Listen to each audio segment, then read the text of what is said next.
દેશ આજે સ્વતંત્રતા પર્વ બનાવી રહ્યો છે। ગુજરાતમાં અમરેલીમાં 80મા સ્વતંત્રતા પર્વની ભવ્ય ઉજવણી થઈ અને ત્યાં મુખ્યપ્રધાન ભૂપેન્દ્ર પટેલે રાજ્યના વિકાસ માટે કરી છે એક મોટી જાહેરાત।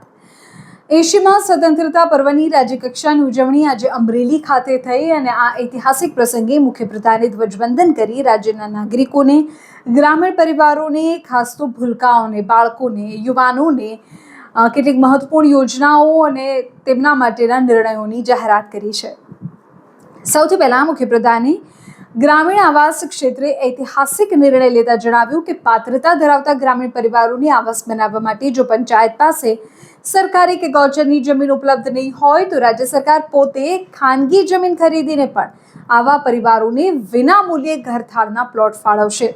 આ ઉપરાંત વિકસિત ગુજરાત 2047ના સંકલ્પ સાથે કુપોષણ સામેની લડાઈને વધુ મજબૂત બનાવવા આંગણવાડીના 16,71,000થી વધુ બાળકોના ગરમ પૂરક આહાર માટે દૈનિક ખરીદી દરમાં 67% વધારો કરવામાં આવ્યો છે।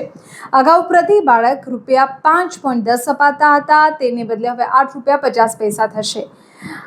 આ પહેલ માટે સરકાર વધારાના ₹169 કરોડનો ખર્ચ કરશે।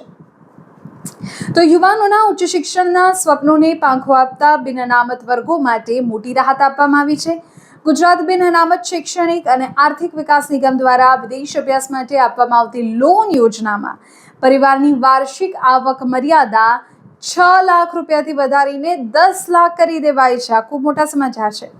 છેલ્લે રાજ્યના રોડ નેટવર્કને વધુ સુરક્ષિત અને ગુણવત્તાયુક્ત બનાવવા માટે માર્ગ અને મકાન વિભાગ હસ્તકના 214 જેટલા રસ્તાઓના કુલ 2010 કિલોમીટરની કાયાકલ્પ માટે 3,428 કરોડની ફાળવણી કરવામાં આવી છે।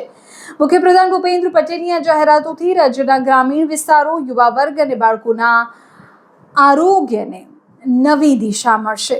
રાજ્ય સરકારની આ જાહેરાત પર તમે શું માનો છો? તમારો શું અભિપ્રાય છે? કમેન્ટ કરો।